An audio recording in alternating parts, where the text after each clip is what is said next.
I'm going to read a reasonably liquid opening of the Enchantress of Florence.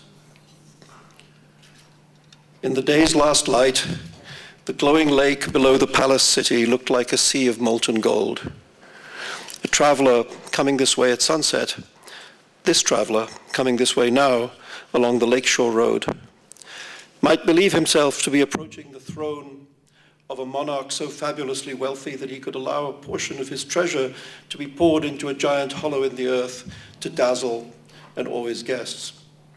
And as big as the lake of gold was, it must be only a drop drawn from the sea of the larger fortune. The traveler's imagination could not begin to grasp the size of that mother ocean. Nor were there guards at the golden water's edge. Was the king so generous then that he allowed all his subjects, and perhaps even strangers and visitors like the traveler himself, without hindrance to draw up liquid bounty from the lake? That would indeed be a prince among men, a veritable Prester John, whose lost kingdom of song and fable contained impossible wonders. Perhaps the traveler surmised the fountain of eternal youth lay within the city walls. Perhaps even the legendary doorway to paradise on earth was somewhere close at hand. But then the sun fell below the horizon, the gold sank beneath the water's surface and was lost. Mermaids and serpents would guard it until the return of daylight.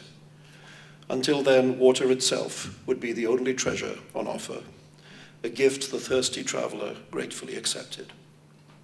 The stranger rode in a bullock cart, but instead of being seated on the rough cushions therein, he stood up like a god, holding onto the rail of the cart's lattice-work wooden frame with one insouciant hand. A bullock cart ride was far from smooth, the two-wheeled cart tossing and jerking to the rhythm of the animal's hoofs, and subject to the vagaries of the highway beneath its wheels. A standing man might easily fall and break his neck. Nevertheless, the traveler stood, looking careless and content. The driver had long ago given up shouting at him, at first taking the foreigner for a fool. If he wanted to die on the road, let him do so, for no man in this country would be sorry. Quickly, however, the driver's scorn had given way to a grudging admiration. The man might indeed be foolish. One could go so far as to say that he had a fool's overly pretty face, and wore a fool's unsuitable clothes, a coat of colored leather lozenges in such heat, but his balance was immaculate, to be wondered at. The bullock plodded forwards, the cart's wheels hit potholes and rocks, yet the standing man barely swayed and managed somehow to be graceful. A graceful fool, the driver thought, or perhaps no fool at all, perhaps someone to be reckoned with. If he had a fault, it was that of ostentation, of seeking to be not only himself, but a performance of himself as well.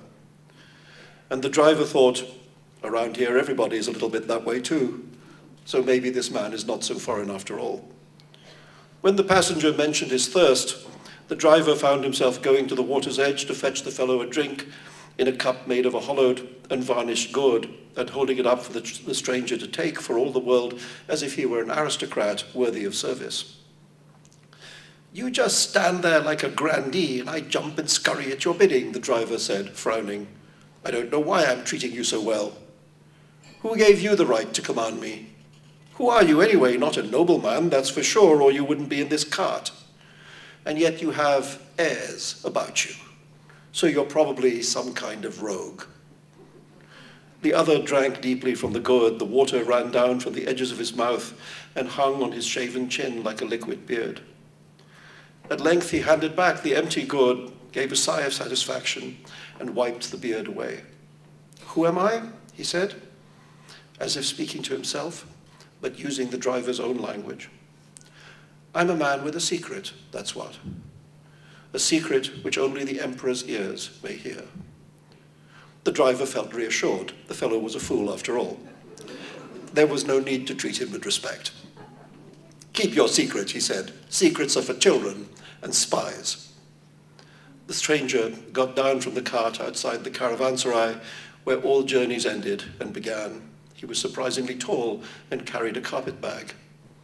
"And for sorcerers," he told the driver of the bullock cart, "and for lovers too, and kings." In the caravanserai all was bustle and hum.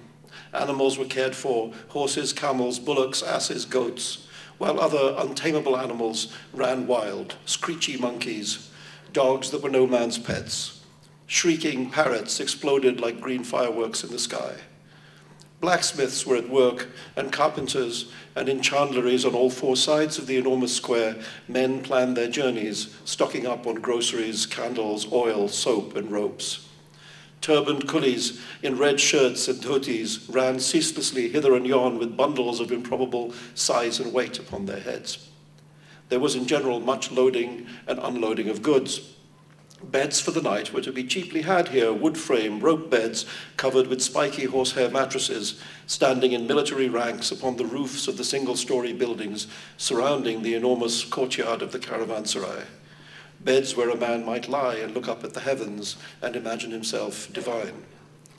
Beyond to the west lay the murmuring camps of the emperor's regiments, lately returned from the wars.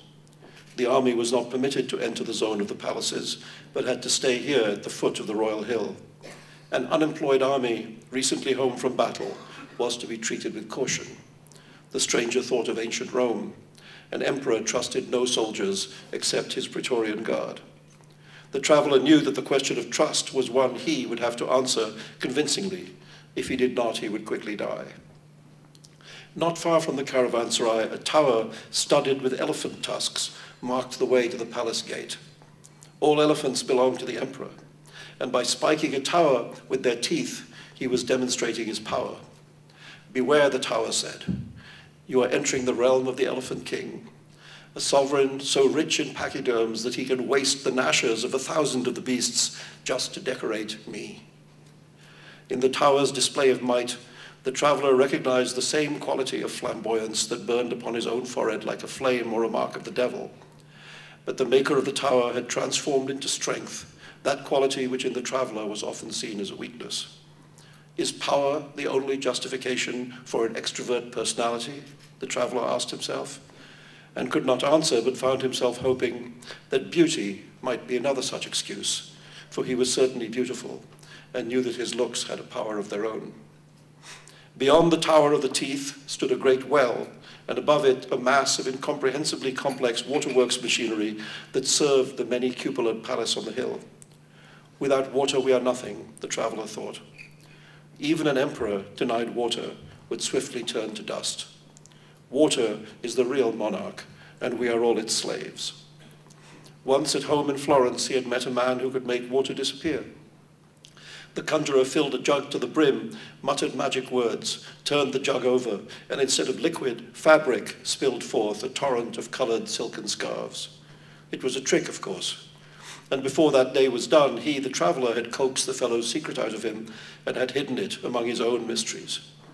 He was a man of many secrets, but only one was fit for a king. The road to the city wall rose quickly up the hillside, and as he rose with it, he saw the size of the palace at which he had arrived. Plainly, it was one of the grand cities of the world. Larger, it seemed to his eye, than Florence or Venice or Rome, larger than any town the traveler had ever seen. He had visited London once. It too was a lesser metropolis than this. As the light failed, the city seemed to grow. Dense neighborhoods huddled outside the walls, muezzins called from their minarets, and in the distance he could see the lights of large estates. Fires began to burn in the twilight like warnings. From the black bowl of the sky came the answering fires of the stars. As if the earth and the heavens were armies preparing for battle, he thought. As if their encampments lie quiet at night and await the war of the day to come. And in all these warrens of streets, and in all those houses of the mighty beyond on the plains, there was not one man who had heard his name, not one who would readily believe the tale he had to tell. Yet he had to tell it. He had crossed the world to do so, and he would.